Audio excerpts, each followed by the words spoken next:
مشورہ وہ نہیں کرتا جو اپنے آپ کو فنٹر سمجھتا ہے. وہ کہتا ہے میں نے ہر پہلو سے غور کر لیا ہے. بھائی ہو سکتا ہے بہت سے پہلو آپ کے سامنے ہو ہی نہیں. عین ممکن ہے جب آپ مشورہ لو تو کچھ ایسے پہلو سامنے آ جائیں جن کی طرف آپ کا دماغ گیا ہی نہیں تھا. ہمارے نبی صلی اللہ علیہ وسلم نے صلح حدیبیہ کے موقع پر جب مشرکین مکہ سے ایگریمنٹ کیا, مشرکین نے کہا آپ اب احرام کی حالت میں آ چکے تھے, آپ اس سال عمرہ نہیں کر سکتے. اب شریعت میں حکم ہے کہ احرام کو کھول کے سر مڈوایا جائے, سر منڈائیں گے تو احرام کھلے گا. اب نبی صلی اللہ علیہ وسلم نے صحابہ کو حکم دیا سر مڈالو اور احرام کھول دو. یہ ایسے ہی جیسے نماز میں نیت توڑنے کا کسی کو کہا جائے, مشکل کام ہوتا ہے نا. تو صحابہ نے کہا ہم نے احرام میں آ گئے, عمرہ کیے بغیر تو احرام کھول نہیں سکتے نا, اب کیسے کھول دیں احرام, دم بھی دینا پڑتا ہے اس میں اور عمرہ بھی واجب ہو جائے گا. تو ایک عبادت کو ادھورا چھوڑ کے ہم کیسے احرام کھول دیں, سر منڈا کے ابھی عمرہ کیا نہیں ہے اور احرام میں آ کے ہم کیسے احرام کھول دیں, کیونکہ پہلے زندگی میں کبھی ان کے ساتھ ایسا ہوا نہیں تھا. اور کھولے بھی مشرکین کے کہنے پر, کافروں کے کہنے پر, اور ان کا کوئی مطالبہ بھی معقول نہیں ہے, سارے غلط مطالبے. تو ان کے غلط مطالبے بھی مانیں اور عمرہ بھی چھوڑ دیں اور احرام بھی اتار دیں. تو نبی صلی اللہ علیہ وسلم نے حکم دیا, صحابہ کی نہیں دل مائل ہو رہا تھا, تو آپ نے اپنی زوجہ سے مشورہ لیا کیا کریں. انہوں نے فرمایا یا رسول اللہ آپ ان کو حکم نہ دیں, خود سر منڈا کے احرام کھول دیں, آپ کی دیکھا دیکھی یہ کر لیں گے. کہیں نہیں ان کو, عمل کر کے دکھائیں, کیونکہ ان کے ذہن میں یہ آ رہا تھا نا کہ یہ تو ایک غلط کام ہے. تو جب نبی کو دیکھیں گے کرتا ہوا تو بھائی نبی سے زیادہ پرہیزگار کون ہو سکتا ہے. تو جتنا بھی آپ ان کو کہتے رہیں گے یہ نہیں مانیں گے. تو آپ صلی اللہ علیہ وسلم نے اپنی زوجہ سے مشورہ لیا, انہوں نے مشورہ دیا کہ ایسا کہیں. پیغمبر خدا ہو کر بھی مشورہ لے رہے ہیں کہ بھائی کوئی ممکن ہے ان کے ذہن میں کوئی ایسی بات آ جائے جو میرے ذہن میں نہیں ہے. تو مشورے کا حکم اس لیے بھی ہے کہ جو مشورہ نہیں لیتا وہ اپنے آپ کو دنیا کا سب سے بڑا فنٹر سمجھتا ہے, اور اللہ کو فنٹر سمجھنے والے پسند, فنٹر گیری اسلام میں پسندیدہ نہیں ہے. اور بھائی ہو سکتا ہے تم بڑے فنٹر ہو, بڑے ذہین ہو, لیکن ممکن ہے دوسری کی دماغ ایسی طرف چلا جائے تمہارا ذہن نہ گیا ہو. کیا خیال ہے بھائی, غلط کہہ رہا ہوں تو بتا دیں.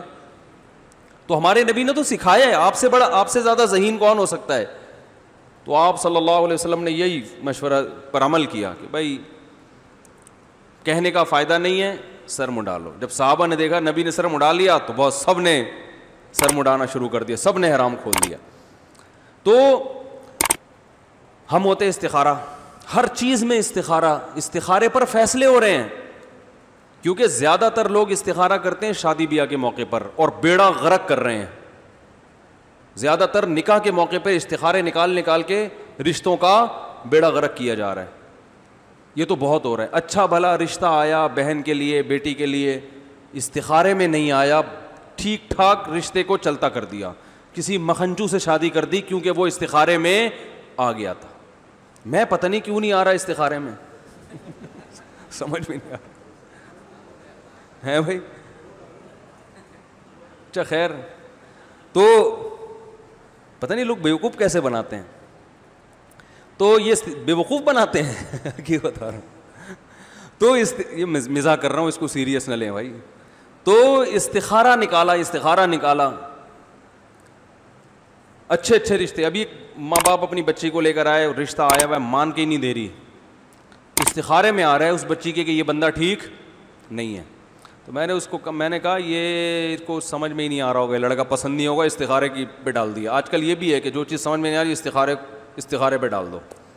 بدنام کون ہوگا, استخارہ ہوگا, ٹھیک ہے نا. بدنام کون ہوگا, وہ ہوگا انہوں نے بولا, اس میں نہیں آیا.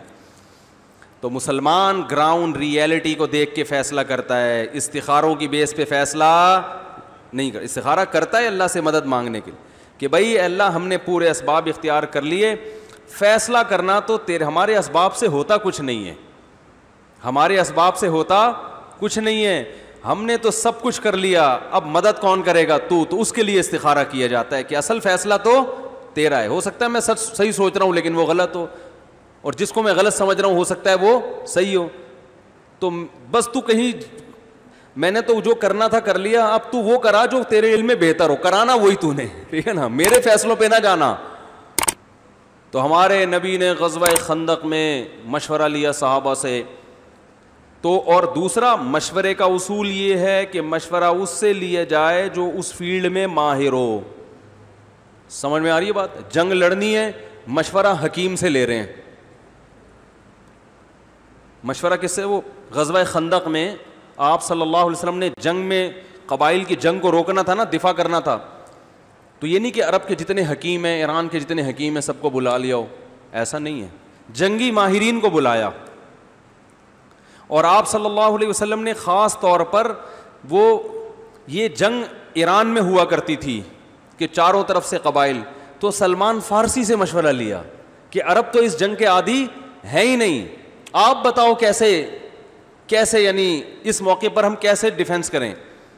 تو سلمان فارسی رضی اللہ تعالیٰ عنہ نے مشورہ دیا کہ یا رسول اللہ, ہمارے ہاں ایران میں فارس میں ایسی جنگیں ہوتی ہیں تو ہم خندقیں کھودتے ہیں.